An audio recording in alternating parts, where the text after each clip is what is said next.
épisode des Folies Botaniques, toujours au Grand Blotreau, eh bien, t'avais raison, Romaric, il fait bien plus chaud ici. Ah, il fait plus chaud, t'as vu? Ça, on est dans une graminée, là, on a des brins d'herbe qui font déjà 3 mètres de haut, donc c'est déjà qu'on a des endroits particuliers. Et ici, j'avais envie de t'emmener, parce que je pense que c'est peut-être un des endroits les plus méconnus du parc, en tous les cas, par rapport à la qualité, c'est sûr que c'est le plus méconnu, c'est franchement, il est extraordinaire. Alors, t'as vu le festival, quand tu regardes derrière, de couleurs, de taille, les plantes, on a vraiment l'impression, on se croit aux Caraïbes ou quand on va dans des pays. Je suis pas allée aux Caraïbes. T'es jamais allé? T'es bien allé dans un pays un peu tropical une fois, là.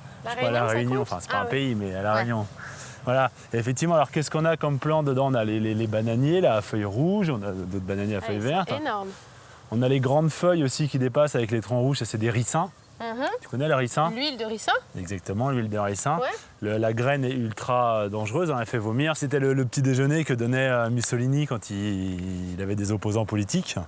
Ils en mouraient assez rapidement. Et derrière, celle qui monte, les feuilles très fines, c'est une graminée. Et c'est peut-être la plante qui a engendré le plus de morts dans le monde, et aujourd'hui encore. Ah, je sais. Mais le tabac. Ce n'est pas le tabac. Ah, parce que tu m'avais déjà fait le coup. C'est ça. Mais sauf qu'avant, on avait fait encore plus, c'est le sucre, la canne à sucre. Ah bon?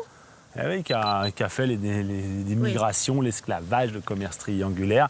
Et aujourd'hui, qui fait des gens comme ça, un petit peu trop gros, qui ont des maladies cardiovasculaires. Et ben voilà, c'est la canne à sucre, cette petite plante-là qui nous a amené à tout ça. Qui a l'air sympathique comme ça, mais... Et après, on dit que c'est les plantes qui sont nos esclaves. On pourrait penser qu'on est un peu l'esclave de ces plantes, vu ce qu'on s'est fait pour cette petite plante-là. Une autre plante, la marrante. Alors ça, c'est quand même... La marrante, c'est sympa, c'est marrant. Elle est marrante en plus. Il y en a qui l'appellent queue de renard. Ouais. Et moi, je l'aime bien parce que elle est en train de tuer Monsanto, tranquillement. Ah oui. Parce qu'elle est résistante aux insecticides, au glyphosate, au Roundup de Monsanto. Et donc, dans les champs OGM, elle a capté la molécule OGM dans l'ADN des champs de maïs qui étaient faits ou des champs de coton. Elle se l'est inoculée à elle-même. Et du coup, maintenant, elle est résistante autant que les plantes OGM. Du coup, il y a des milliers d'hectares. Et voilà, il y a des milliers d'hectares qui ne peuvent même plus être cultivés du tout parce qu'ils sont remplis de cette plante-là, la marrante. La marrante, donc c'est L apostrophe. Voilà, et eux, ils disent pas trop marrante, tu vois. Bah oui, je comprends. Mais par contre, elle a des petites graines qui se mangent. Et c'est la même famille, par exemple, que le quinoa. Ah oui, d'accord. Ou les épinards. Très bien. Les kénopodes. Elle a des feuilles géants. Alors, on appelle ça oreille d'éléphant. Tu vois, hein, un ratio, hein, voilà. Voilà, ceux qui ont un petit peu un complexe, ils trouvent qu'ils ont des oreilles un peu trop grosses, et ben voilà. Ouais, on peut relativiser. Et donc, ça s'appelle le taro aussi, ou colocasia. Et le bas de la tige se mange. C'est un légume asiatique très répandu. Hein. Je fais un petit plan. Le bas se mange. Évidemment, on n'est que dans des plantes qui elles-mêmes mangent pas mal dans le sol, hein, parce que vous imaginez que pour... Vu la taille, ouais. Vu la taille, il faut quand même les nourrir. Et là, on rentre, ce qu'on appelle cette plante, on l'appelle le drapeau espagnol. Ah bah oui. Hein? Bah oui, c'est pas mal quand même. Il y a quelque chose. Il y a un petit quelque chose, c'est une hippomée, hein, mais voilà, Mina lobata.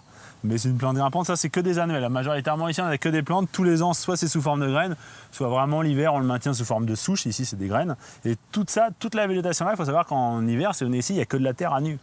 Donc c'est encore plus impressionnant de voir l'explosion. De couleurs après. Alors évidemment, il y a un peu d'arrosage pour avoir ça. Là c'est vraiment l'impression. Et là, hop, le passage secret.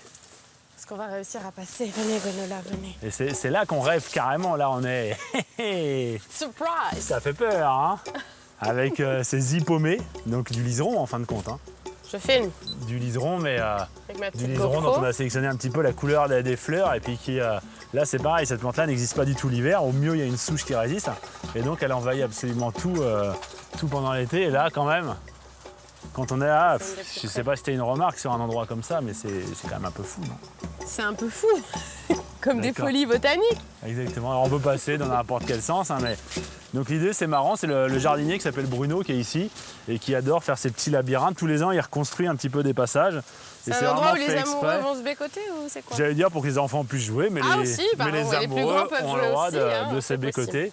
Et il a vraiment réussi à créer, parce que dans l'idée du parc du Grand Blotreau, suite à la création donc par le directeur de la Compagnie des Indes, et après le rachat par Debré, toute l'histoire ici est autour des tropiques, des échanges avec le monde. Et donc les différentes scènes qu'on fait sont autour des voyages, mais autour des voyages notamment dans les zones tropicales. Donc ici, vraiment, ça fonctionne à plein. D'accord, donc là, c'était un labyrinthe tropical, c'est ça qu'on peut dire? Eh bien exactement, mais c'est exactement ça, le labyrinthe tropical. Et pour finir, par exemple, au pied, les plantes qui ont été mises là, c'est hippomée, donc toujours un hippomée, un liseron, batata. la patate. Et elle est bien noire, celle-là. Et voilà, et c'est la patate douce, tout simplement. D'accord. Donc la patate douce, elle peut avoir cette forme-là ou cette forme-là. Et le vrai nom de la patate vient de cette plante-là, batata, puisque c'était la patate douce, la première qu'on a découverte. Et après, on a découvert la pomme de terre qui poussait un peu plus facilement, qui avait un peu moins froid l'hiver, tout ça. Et donc on lui a redonné le nom indien qui existait, de Hippomée batata. Superbe. Et alors le teasing pour la dernière de cette série au parc du la Grand Bleu séance d'après, on va voir, est-ce qu'on va voir plus chaud, plus humide.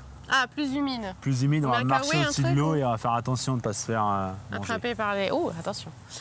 Ce sera la semaine prochaine. À bientôt.